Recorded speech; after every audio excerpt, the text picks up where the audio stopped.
नमस्कार।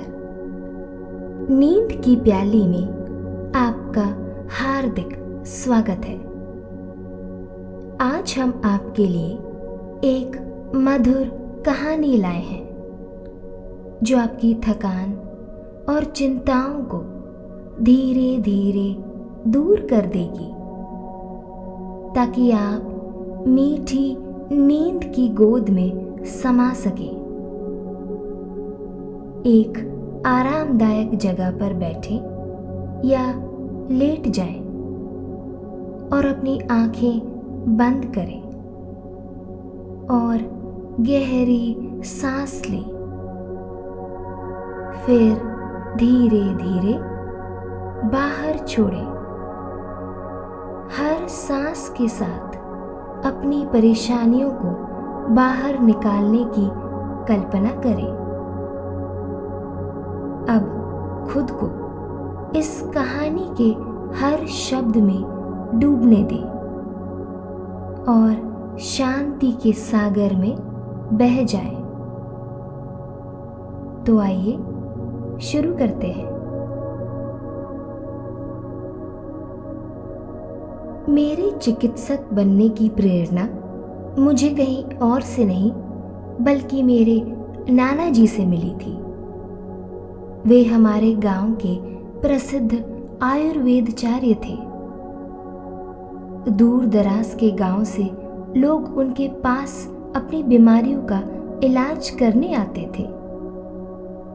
नाना जी की आयुर्वेद में गहरी समझ और उनके कोमल व करुणामय हृदय का संगम रोगियों के लिए अद्भुत उपचार का कार्य करता था। ऐसे रोग जिनका इलाज लोगों को कहीं नहीं मिलता, नाना जी की बनाई दवाइयों से चमत्कारी रूप से ठीक हो जाते थे। उन्हें यह भली भांति ज्ञात था कि कौन सी जड़ी बूटी किस रोग का उपचार है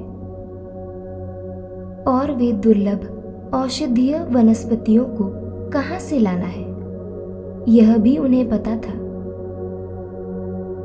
वे उनके संरक्षक और सखा भी थे। जो कुछ भी मैंने सीखा, नाना जी से ही सीखा। बचपन से मैं उनके पास बैठती, अलग अलग जड़ी बूटियों से औषधियां बनाना सीखती। हमारे घर के आंगन में एक बड़ा वट वृक्ष था, ऊंचा, विशाल और घना। नाना जी कहते थे कि यह पेड़ 1000 वर्षों से खड़ा है और उनका मित्र है। वे रोज सुबह उसकी पूजा करते, जल चढ़ाते और तभी अपना दिन आरंभ करते। उनका कहना था, यह वृक्ष जीवनदायी है और मेरी प्रेरणा का स्रोत भी। पुराने समय में वृक्ष मनुष्य के मित्र होते थे और हमें प्रकृति के साथ संतुलन बनाकर आदर पूर्वक इसका संरक्षण करना चाहिए।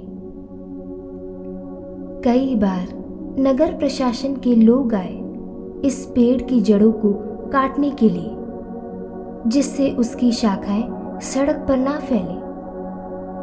पर हर बार नाना जी ने डटकर इसका विरोध किया, जैसे इस पेड़ से कोई गूढ़ आत्मिक संबंध हो। बीतते समय ने नाना जी के स्वास्थ्य और गति पर गहरा प्रभाव डाला। उनकी गति धीमी होने लगी। उम्र के चलते अब वे मुझे अपने कामों की जिम्मेदारियां सौंपने लगे थे। वे अक्सर कहते, हमारे कंधों पर लोगों के कष्ट दूर करने की जिम्मेदारी है, लेकिन अब समय आ गया है कि तुम भी यह कार्यभार संभालो। एक दिन जब वे शाम को अपनी आराम कुर्सी पर बैठे थे, उन्होंने धीमी आवाज में मुझसे कहा, यह वटवृक्ष सिर्फ एक पेड़ नहीं औषधीय शक्तियों और चमत्कारी ऊर्जा का केंद्र है। अगर तुम इसके हृदय से जुड़ सको तो न जाने कितने लोगों को तुम ठीक कर पाओगी। यह खजाना अब तुम्हारे हाथ में है मेरी बच्ची। इसे सहेजना और लोगों के लिए इसका न्याय करना। मैं उलझन में पड़ गई कि वे क्या कहना चाह रहे थे, लेकिन फिर भी धीरे से मुस्कुराई। मैंने उन्हें प्यार से बिस्तर पर सुलाया और मधुर नींद की शुभकामनाएं दी। अगली सुबह वे नींद में ही इस दुनिया से चले गए। उनका चेहरा शांत था, जैसे उन्होंने अपना कर्मपूर्ण जीवन पूर्ण कर विश्राम को चुना हो। मुझे ऐसा लगा जैसे एक पल में ही मेरी दुनिया बिखर गई हो। मैं शोक के सागर में डूब गई। कई दिन बीत गए। औषध बनाना बेहद कठिन हो गया था। कई आवश्यक जड़ी बूटियां अब उपलब्ध नहीं थी। वे सिर्फ मेरे नाना जी ही लाते थे। रोगी आते और निराश लौट जाते। मुझे बार बार यह सोच बेचैन करती कि नाना जी वे दुर्लभ जड़ी बूटियां लाते कहाँ से थे, और अब जब वे नहीं हैं, क्या मैं उनकी विरासत को जीवित रख पाऊंगी? नाना जी के कहे अंतिम शब्द, जिसमें उन्होंने मुझे वट वृक्ष के पेड़ से जुड़ने को कहा था, बार बार मेरे मन में गूंज रहे थे। उस रात मैं बिस्तर पर करवटें बदलती रही। नाना जी की वही बात फिर से मेरे मन में गूंजती रही। अगर तुम वृक्ष के हृदय से जुड़ सको तो न जाने कितने लोगों को तुम ठीक कर पाओगी। लेकिन कैसे? क्या यह कोई संकेत था? क्या वाकई उस वृक्ष में कोई रहस्य छुपा था? मैं उठी और बाहर निकल पड़ी। हवा ठंडी थी। चारों ओर नर्म चांदनी बिखरी थी। हवा के झोंके मेरे बालों के साथ खेल रहे थे। मेरे सामने वह विशाल वटवृक्ष खड़ा था, मौन और जीवंत। मैं आगे बढ़ी और अपना हाथ उसकी कड़क पुरानी छाल पर रखा। आंखें मूंद ली और धीरे से प्रार्थना की, प्रिय वृक्ष, मैं सच्चे मन से आपसे जुड़ना चाहती हूँ। मुझे नाना जी की विरासत को आगे बढ़ाना है। कृपया मेरी सहायता करें और मुझे मार्ग दिखाएं।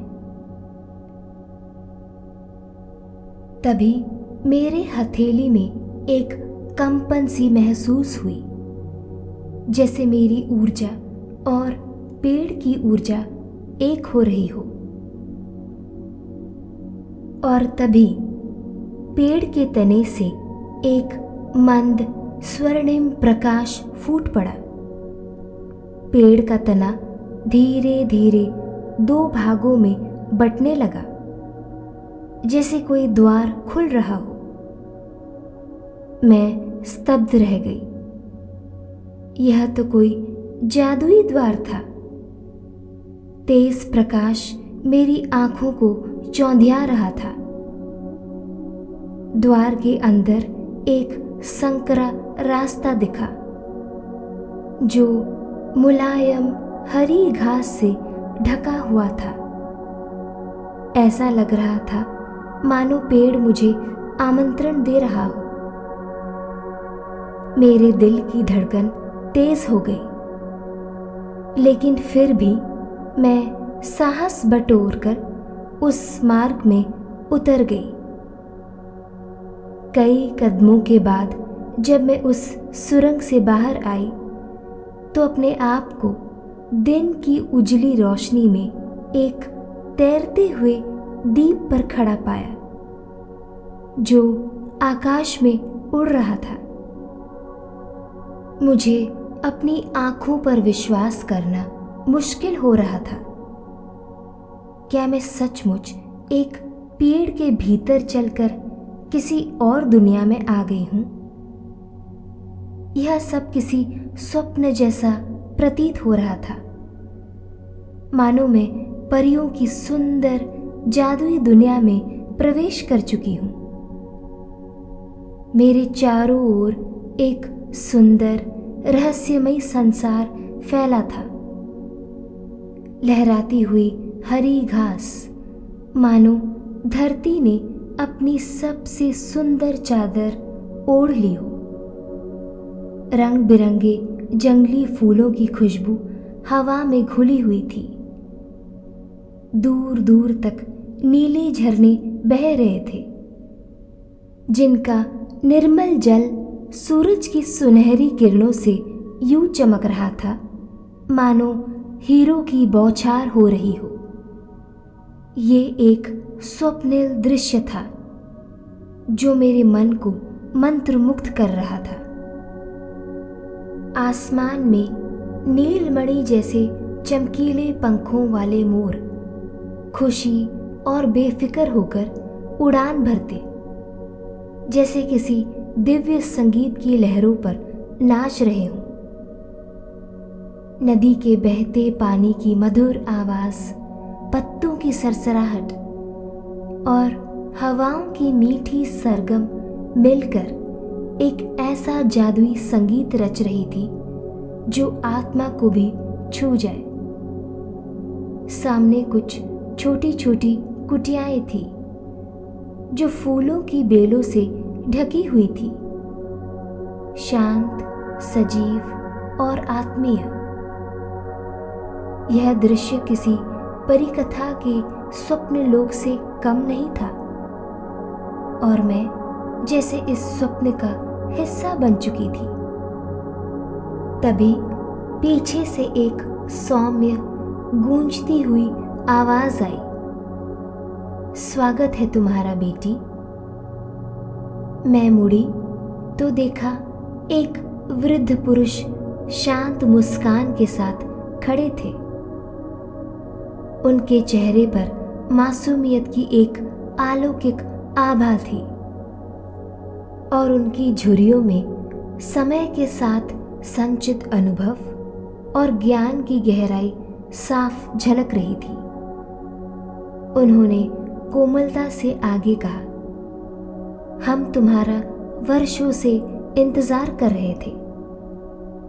यह हमारा लोक है, एक और आयाम में स्थित। यहाँ केवल वो ही आ सकते हैं जो निस्वार्थ सेवा के लिए चयनित हो। तुम्हारे नाना जी एक महान आत्मा थे। उन्होंने इस लोक से औषधियां लेकर ना जाने कितनों की जान बचाई और अब यह जिम्मेदारी तुम्हारी है। मेरी आंखें नम हो गई। वह क्षण मुझे एहसास हुआ कि नाना जी भी इस दिव्य लोक में आ चुके थे। सब कुछ अविश्वसनीय था, फिर भी इतना सच लग रहा था। धीरे धीरे मुझे समझ आने लगा कि इस जादुई द्वीप में हर एक चीज में कोई न कोई चमत्कारी गुण छिपा है। यहाँ की औषधीय वनस्पतियां दुर्लभ और असाध्य रोगों का उपचार कर सकती हैं। यहाँ का मीठा जल किसी अमृत औषधि जैसा है और यहाँ की मिट्टी में भी रोग निवारण की अनोखी शक्ति है। नाना जी की दुर्लभ जड़ी बूटियों का रहस्य अब जाकर मेरे सामने उजागर हुआ। वे यहीं से वे जड़ी बूटियां एकत्र करते थे और उनकी औषधि बनाते थे, जिनसे वे वर्षों तक गांव के लोगों की सेवा करते थे। पर सबसे अद्भुत बात यह थी कि नाना जी ने कभी भी इस अनोखे रहस्य को अपनी उपलब्धि नहीं माना। उन्होंने सदा विनम्रता से केवल उतना ही लिया जितना जरूरतमंदों की सहायता के लिए आवश्यक था। उन्होंने इस रहस्य को वर्षों तक अपने हृदय में संजो कर रखा, बिना किसी अहंकार, बिना किसी स्वार्थ के। उनका जीवन वास्तव में सेवा, समर्पण और प्रकृति से सच्चे प्रेम का प्रतीक था।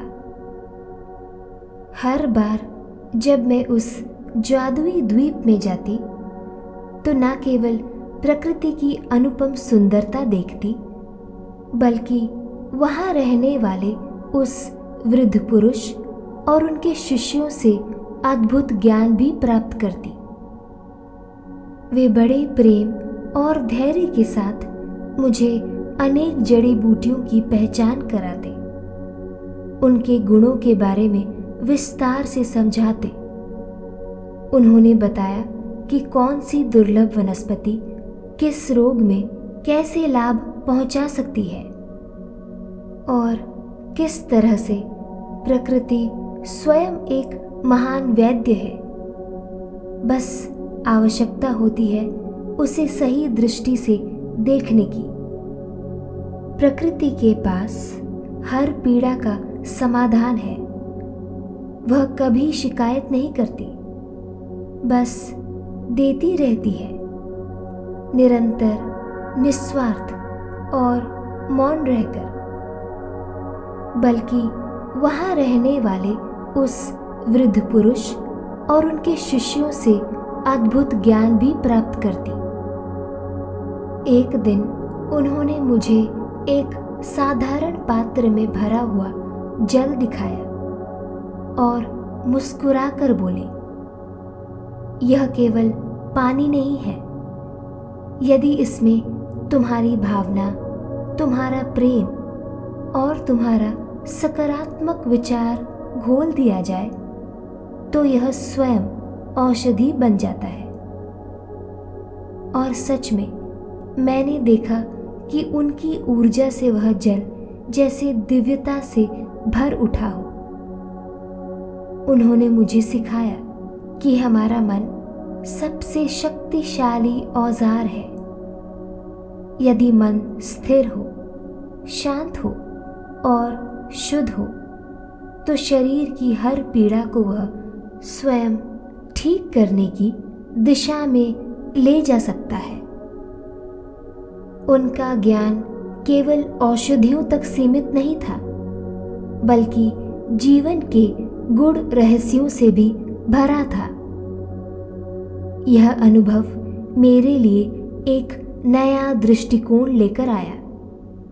ऐसा ज्ञान जो केवल पुस्तकों से नहीं, बल्कि श्रद्धा, अनुभव और आत्मीय संवाद से प्राप्त होता है। यह शिक्षा मेरे मन और हृदय में घर कर गई और आज भी जब भी मैं किसी रोगी की सेवा करती हूँ तो उन पलों की ऊर्जा मेरे भीतर जीवित हो उठती है। यह ज्ञान, यह अनुभव सचमुच मेरे जीवन की सबसे अनमोल पूंजी है।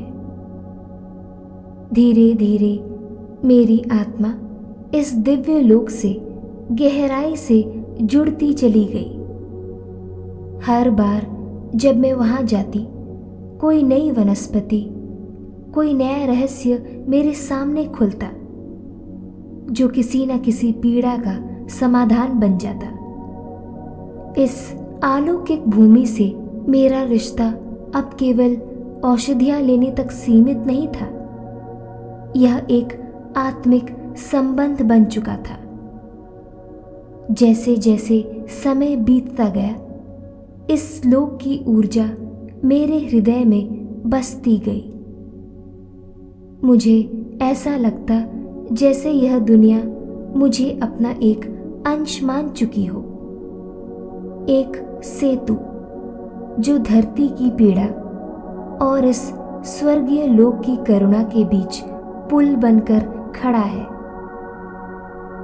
हर बार जब किसी रोगी की आंखों में राहत की चमक देखती, जब किसी दुखी माँ की गोद फिर से मुस्कुराती, मुझे लगता नाना जी कहीं पास खड़े हैं और मुस्कुरा रहे हैं। इस वृक्ष में यह जादुई तीसरे आयान का प्रवेश द्वार कैसे बना, यह कोई नहीं जानता। मुझे पूरा विश्वास है कि नाना जी भी इस रहस्य के इतिहास के बारे में नहीं जानते थे, लेकिन मैं अब यह भली भांति जान चुकी हूँ कि यह द्वार केवल उन्हीं के लिए खुलता है जिन्हें सृष्टि ने किसी विशेष उद्देश्य के लिए चुना है, सेवा के लिए, करुणा के लिए और मानवता के कल्याण के लिए। यह मेरा सौभाग्य है कि मैं उन चुनिंदा लोगों में से एक हूँ। शायद कुछ रहस्य सिर्फ अनुभव करने के लिए होते हैं, समझने के लिए नहीं।